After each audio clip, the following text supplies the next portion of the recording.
sempre campeão. E, amargamente, eu sou começar há pouco tempo, quando o meu clube não foi primeiro.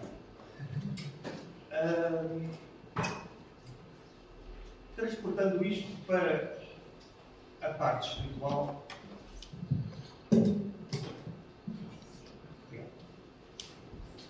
como é que nós podemos ser primeiro no reino dos céus?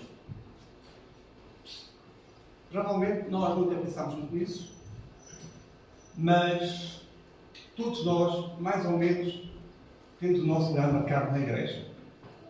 Por exemplo, se eu quiser saber se o irmão António Pimenta e a irmã Esther estão cá, normalmente olho para aquele lado, precisamente ali, lá estão eles.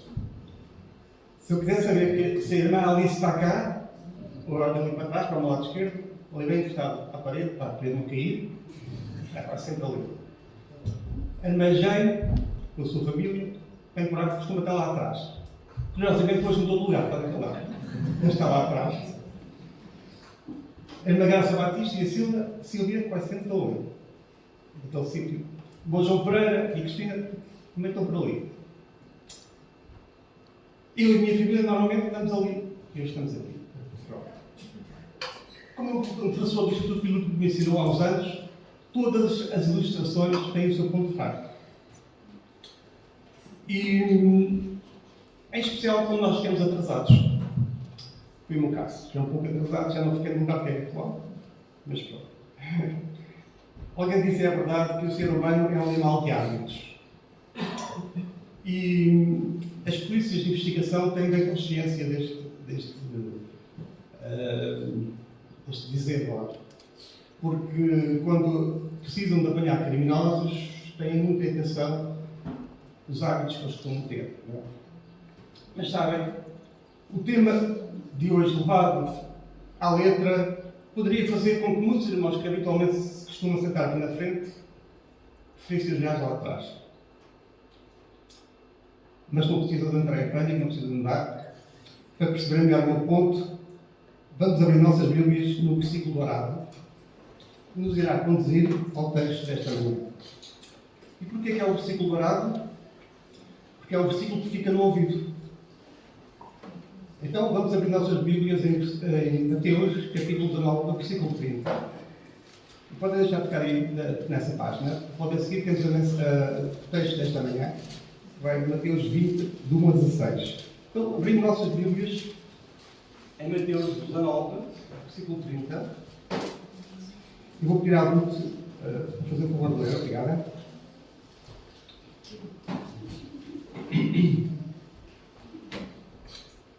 Mateus 19:30. Sim.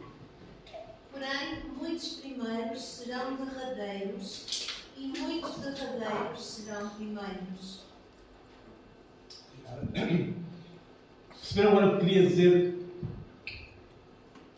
Nas fica entre os não é por causa deste versículo, habitualmente me sento lá mais atrás. Não tem nada a ver com isto. Quantas vezes nós não ouvimos esta expressão? Até na boca de pessoas crentes. Certa vez eu lembro de ver alguém contornar a atenção num supermercado, por ter passado à frente de alguém, compensando a pessoa usada com esta expressão. Deixa falar amigo, não se chateie, os últimos serão os primeiros.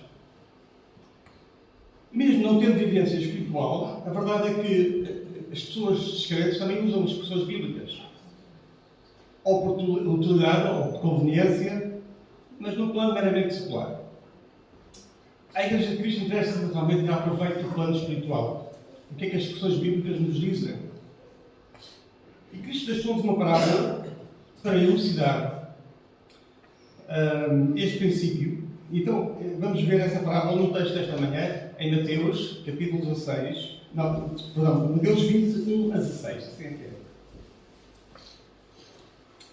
Mateus 21 a 16. E o meu João, despeça, obrigado.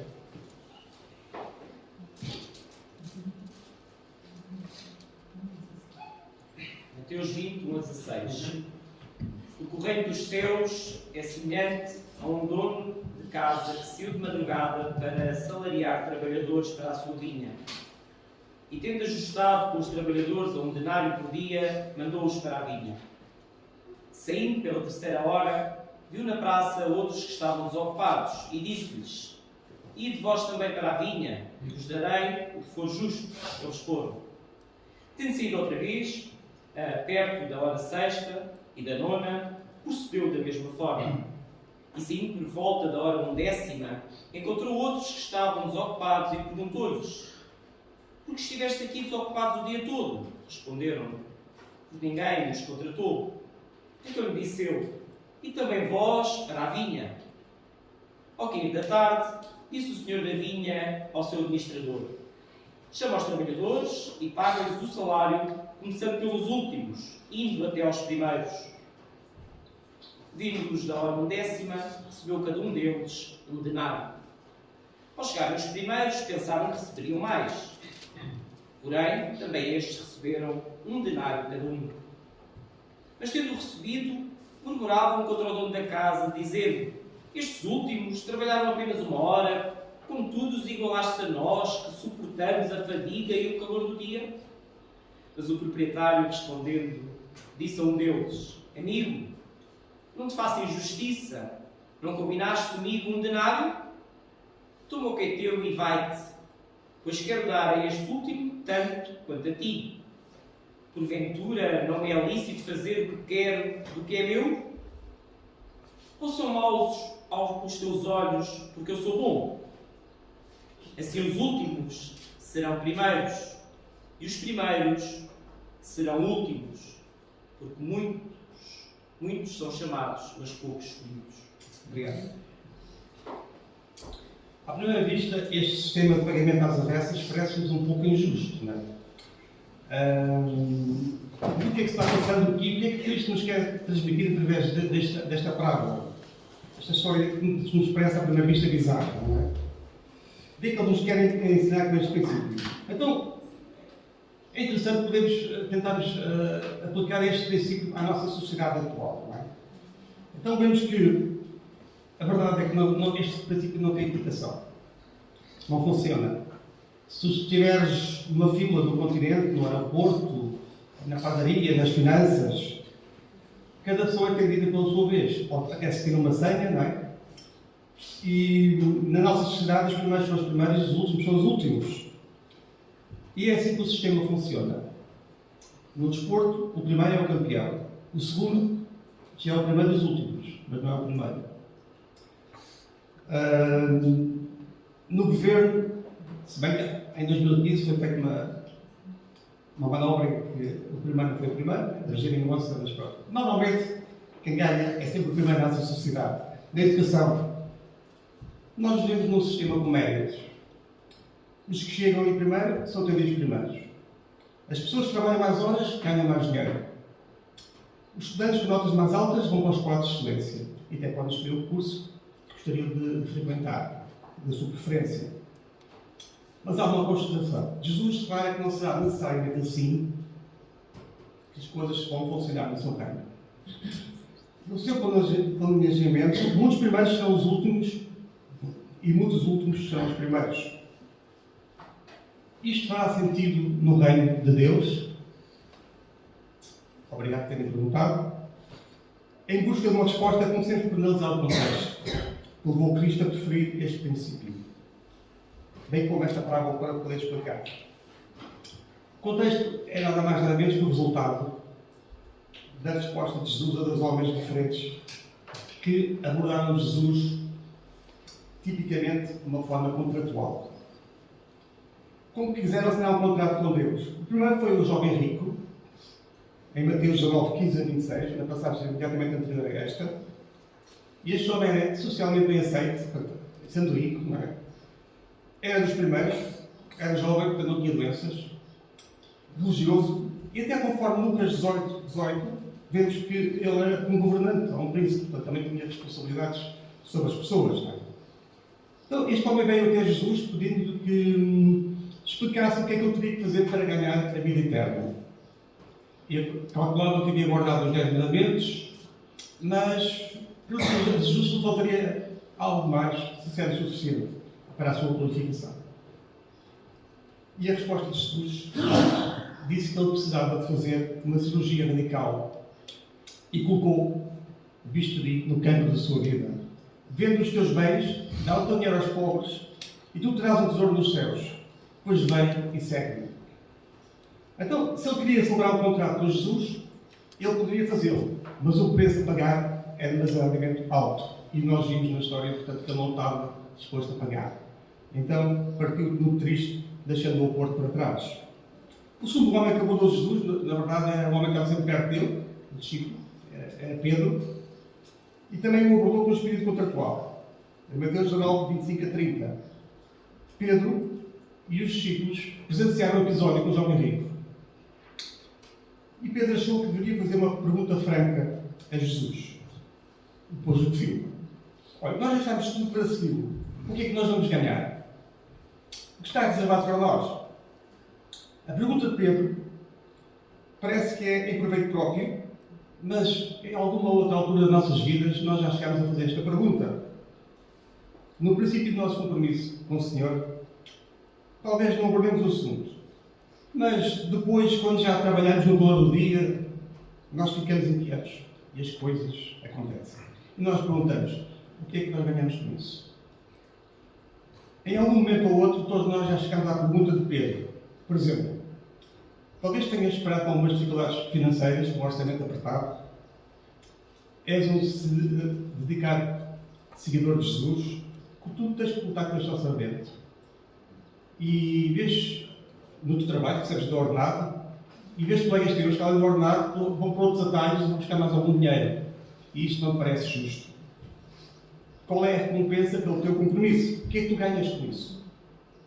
Ou tu serves numa igreja onde vês outros cristãos que parecem dar-se bem na obra, eles não parecem trabalhar tanto, nem por tanto tempo como tu, mas estão indo bem. E a pergunta te incomoda. O que eu ganho com isso? O que ganhamos nós com isso? A pergunta de Pedro poderá ter um espírito interesseiro, mas todos nós nos acabamos por identificar também com ele. Pedro achou que tinha boas razões para colocar a pergunta a Jesus. E Cristo não se ofendeu.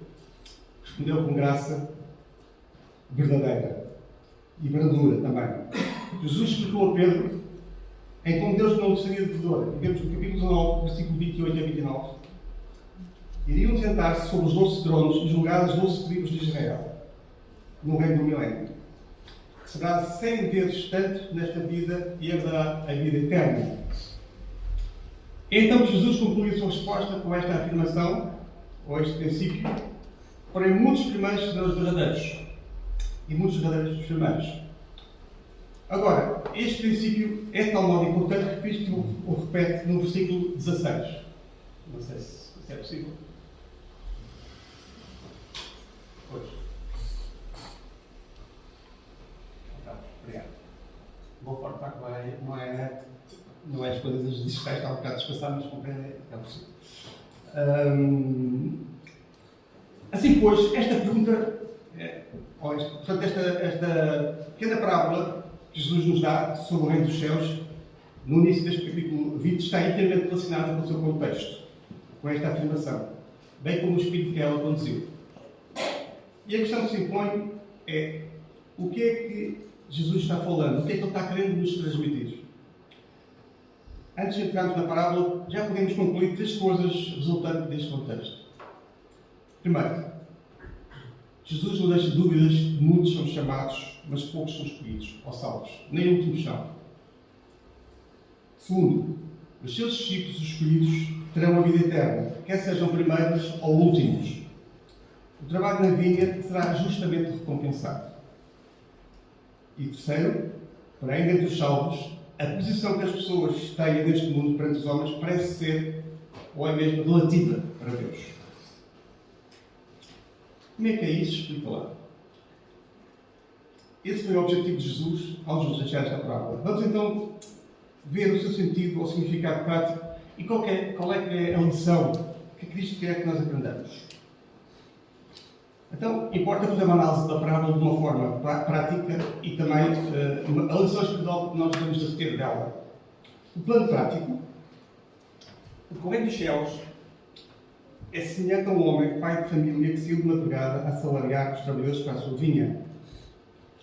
Naquele tempo, no Médio Oriente, o início do dia contava-se pelo nascer do sol. A primeira hora começava às 6 da manhã E, portanto, um dia, uma jornada, seria das 6 até às 18, até ao pôr do sol. E era uma cena muito comum, nós vemos, portanto, na época das vendimas, nas colheitas, ver os trabalhadores juntarem-se num lar, ou numa praça principal da aldeia ou da vila, à espera que os proprietários das terras passassem por lá para os recrutarem para o trabalho dos campos. E no versículo 2, existe um pormenor que acaba por ser um pormenor maior, para a nossa melhor compreensão da parábola. Aqueles a quem o Senhor da vinha contratou bem cedo, ou seja, à primeira hora, às 6 da manhã, foram os únicos a quem o Senhor da vinha ajustou um vencimento em antecipação. Um dinheiro por dia, o que é que esse dinheiro representasse. E o acordado pelos bichos foi um bom vencimento, porque foi acordado em antecipação. Nos versículos 3 a 4, portanto, às 9 da manhã, pela terceira hora, às 9 da manhã, o Senhor da vinha iniciou um novo processo de recrutamento. Uma vez que já nenhum dos trabalhadores ia efetuar um dia completo de trabalho, ele mudou a expressão utilizada é: e de vós também para a vinha e dar-vos o que for justo. Então vemos que todos estes mais trabalhadores foram sem acordar verbas. Então, o interessante é que eles estavam tão ansiosos por trabalhar, nem sequer negociaram o vencimento. Indiretamente, como disseram: ótimo, também só queremos fazer algum dinheiro. Não é? No versículo 5, pelas 6ª e 9ª hora, ou seja, pelo meio-dia e pelas 15 horas, a receita ou conduta foi a mesma: pagar-vos-ei o que for justo. Versículos 6 a 7, pela 10ª hora, ou seja, às 5 da tarde, com apenas uma hora de trabalho pela frente, para finalizar a jornada, o Senhor da vinha demonstrou ter um enorme coração. E aquele chamou à consciência: porque é que estás ociosos todo o dia? Não é? A verdade é que muitos patrões nos dias de hoje também dizem isso aos seus funcionários, ainda hoje. Os trabalhadores responderam com o lamento de ninguém lhes ter dado trabalho. Só tinham uma hora de trabalho pela frente, mas sempre daria para pôr algum pão na mesa, devem ter pensado. Não é? E também não combinaram qualquer salário com o Senhor da vinha. Então, a receita contratual foi a mesma: pagar-vos-ei o que for justo. No versículo 8, então, chegámos ao final do dia e é chegado o momento de passar os cheques. Então, o Senhor da vinha convoca o mordomo e este é instruído a pagar os vencimentos dos últimos para os primeiros. Agora, aqui uma pergunta que tem que ser feita: porquê é que o Senhor da vinha terá ordenado o pagamento desta forma, começando dos últimos para os primeiros? Porque ele quer testar o coração daqueles a quem contratou o dia inteiro, a quem combinou o vencimento. Vejamos a sua reação à medida que ele for gracioso ao querer dar a estas pessoas uma grande bênção. Essa foi a razão pela qual ele inverteu a ordem. No versículo 9, os trabalhadores só fizeram uma hora, receberam um dinheiro cada, o igual ao salário de um dia de trabalho. E o mesmo se deu com os restantes, até que chegou a vez dos primeiros. Versículo 10, expectativa. O Senhor da vinha foi muito generoso para quem fez apenas uma hora. Portanto, hoje veremos ter um bónus, uma diuturnidade, um pagamento extra. Entretanto, o que é que acontece? A grande surpresa veio ao receber o que haviam acordado de bom grado. Então, dos versículos 11 a 12, vemos a sua reação. Eles murmuraram e contestaram contra o pai de família. Entanto, para acordado com a satisfação, nem sequer foi mencionado. O seu foco foi quem? O seu foco foram os outros. Tu igualaste-lhes connosco? E aqui entra o ponto negativo. A comparação. A comparação transformara um bom acordo num mau acordo. E eles dizem: nós dependemos mais horas de trabalho, mais energias, mais desgastes com o calor. Por natureza, nós temos a cair neste. Nossa natureza humana faz-nos esconder aqui neste erro. E é normal, somos humanos, não é? Mas também é verdade que este erro nos pode tornar humanos infelizes. Não nos edifica. Imagina por momentos se os primeiros trabalhadores não se tivessem cruzado com os últimos. O que é que teria acontecido?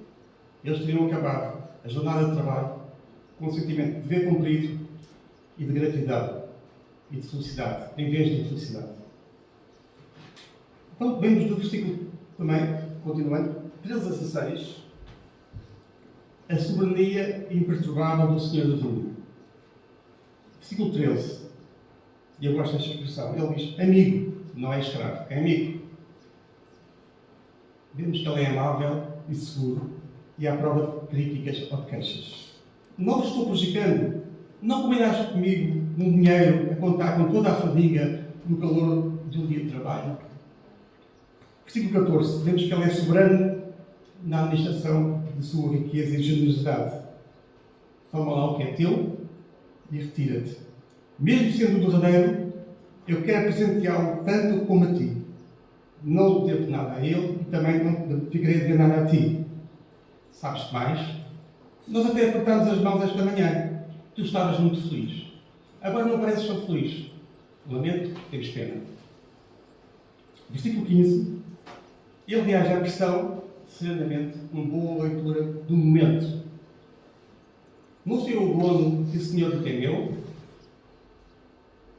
Ou é mau o teu olho porque eu sou bom? Estou a perceber o cenário, não é? Eles estão a tentar mal olhar ao Senhor da vinha. Nunca estiveram com pessoas que vos dizem coisas amáveis, mas cujo olhar não corresponde às palavras que estão dizendo. Que olhar antipático, hostil ou mesmo cínico. O Senhor da vinha conseguia ver zanga no seu olhar e diz: porque estáis zangados comigo? Eu vejo isso no vosso olhar. Então, no versículo 16, o princípio é reformulado. Assim, ou é repetido. Assim, os derradeiros serão os primeiros derradeiros. Muitos são chamados, uns poucos são escolhidos. E aqui Jesus pensa no episódio de 108 que já vimos juntos. Agora importa fazer uma análise espiritual, ainda que superficial, desta parábola. Falando de uma forma mais exegética, importa aqui fazermos a tradução de alguns significados, algumas expressões usadas aqui durante esta parábola. O Senhor da vinha é Cristo. Nunca se tem desocupado e onde quer que encontre pessoas desejosas de trabalhar com afinco, Ele as convoca, Ele as chama. A expressão dia é a nossa jornada nesta vida. A nossa vida nesta vida passa pela nada. Os trabalhadores são escolhidos e salvos por Deus. A vinha é o nosso ministério, o nosso serviço para Deus após a conversão. Não somos salvos pelas obras, somos salvos pela graça por meio da nossa fé, mas uma vez salvos, somos salvos para as boas obras, conforme Efésios 2, 8 a 10. O que é que significará as diversas horas do dia? É o momento ou a idade de nossas vidas em que os escolhidos são chamados por Deus para a conversão. São chamados ao seu serviço. Pode ser na meninice, pode ser na adolescência, na juventude, na meia-idade, na 10ª hora, ao anoitecer, ou já no final das nossas vidas. O trabalhar na vinha é o servir a Cristo, que já é um privilégio ao qual os escolhidos podem responder positivamente perante o Senhor. E porquê?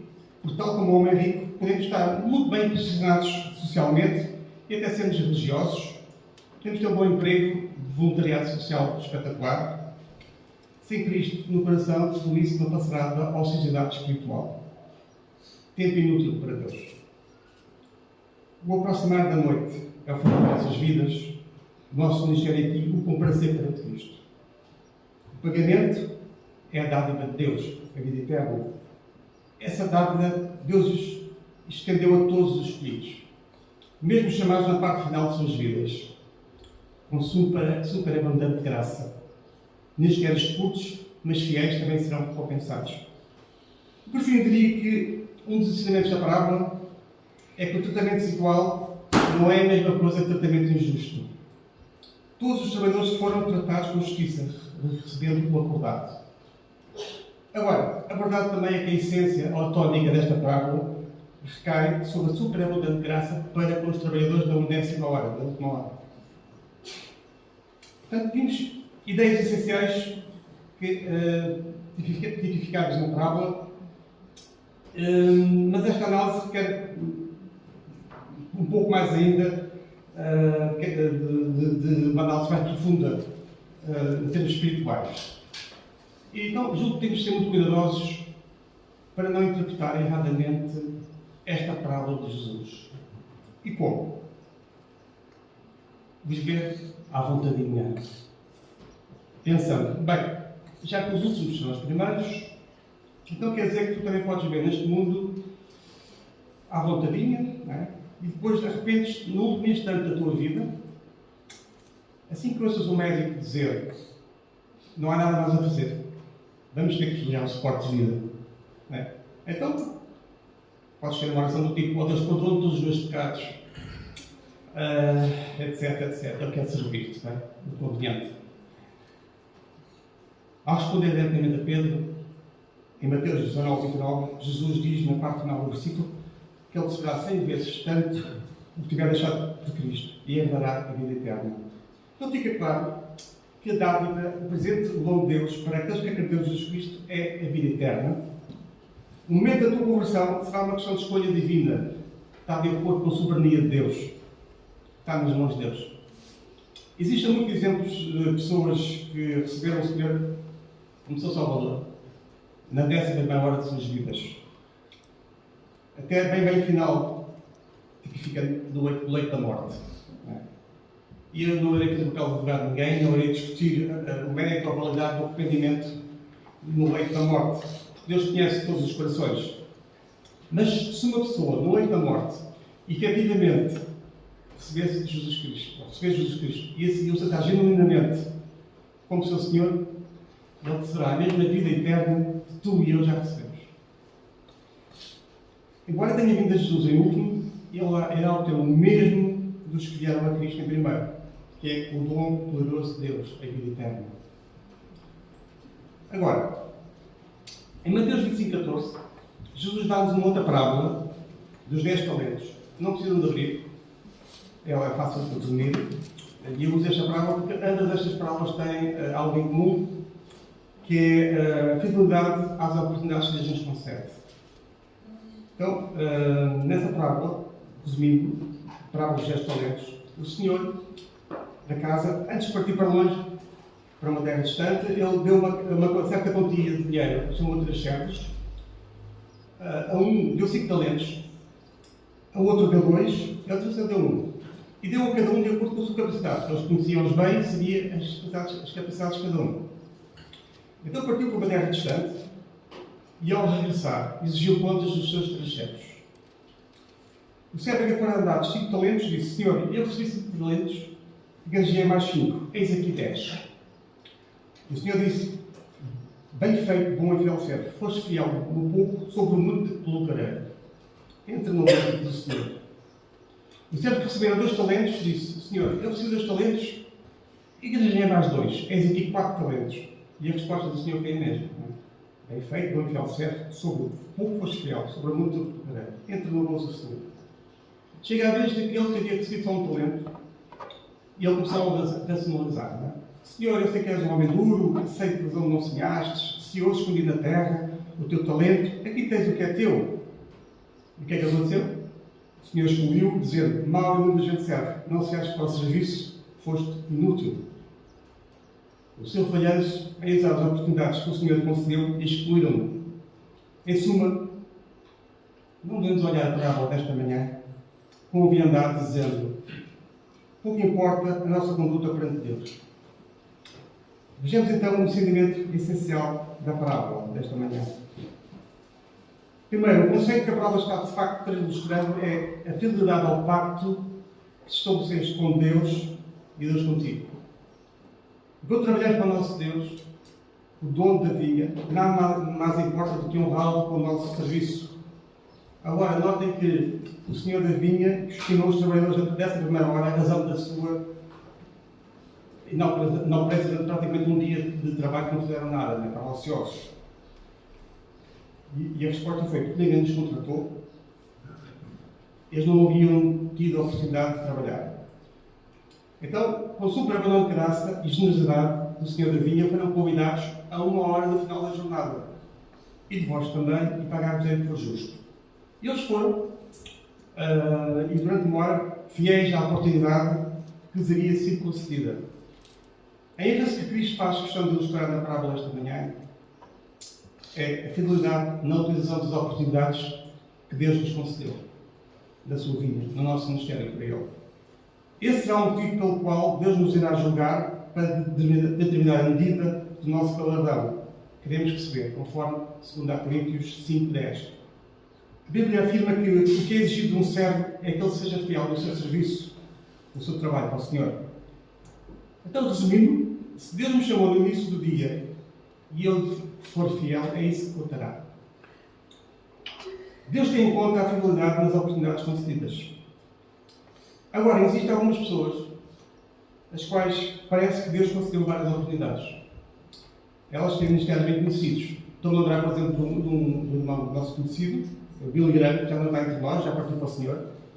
Mas enquanto teve, ele foi um evangelista que Deus usou de modo tão tremendo até ao final dos seus dias. Deus deu a oportunidade de ministrar a milhões de pessoas pelo mundo, através de cruzadas evangelísticas, sermões, até aconselhamento presidencial, do Presidente dos Estados Unidos, por exemplo. Ele foi um magnífico servo de Deus, fiel ao seu Senhor até ao fim. Mas, bem longe do país de Billy Graham, bem longe dos Estados Unidos, em Portugal, na cidade de Seixal, poderá existir uma mãe criando os seus 2 filhos, tipo a mãe de Samuel, Ana, enchendo-os do conhecimento e compreensão de Deus. E desse modo ela é fiel à chamada que Deus lhe concedeu para ministrar aos seus 2 filhos. Agora, quando chegarmos ao céu, porque ela foi fiel às oportunidades que Deus lhe deu, ela receberá o mesmo presente de Deus que Billy Graham recebeu. Também foi fiel às oportunidades que Deus lhe concedeu. E esse mesmo presente será a vida eterna. Face ao espírito criado durante o contexto, o que Cristo pretende mostrar aos seus discípulos é que o presente de Deus para ti, a vida eterna, não tem a ver com quão famoso tu te tenhas tornado. Não tem a ver com o número de pessoas para as quais tu ministraste. É a tua fidelidade no ministério, nas oportunidades que Deus te concedeu, que realmente contará na contabilidade final de Deus. Então, concluindo, na verdade, muitos nas perspectivas das pessoas são de longe claramente os primeiros, na realidade não receberão algo mais do que aquelas pessoas das quais nunca ouviste falar, ou nunca ouvirás falar até que chegues ao céu. Então, o importante é sabermos o que Deus nos chamou a fazer e depois ser fiel à sua chamada. Na aplicação final, a pergunta que eu gosto de fazer: que diferença faz nós sabermos isto nas nossas vidas? Como vimos, a parábola desta manhã está intimamente ligada com o seu contexto imediato. Tanto a parábola como o versículo dourado são uma espécie de abre-olhos, um abandono de Jesus aos seus discípulos. E porquê? Porque Pedro e os mais discípulos tinham ideias preconcebidas sobre o reino dos céus. Pensavam que era algo já ali ao lado, em Jerusalém, algo com pilares mundanos e materialistas. E a prova disso é logo a seguir a este episódio,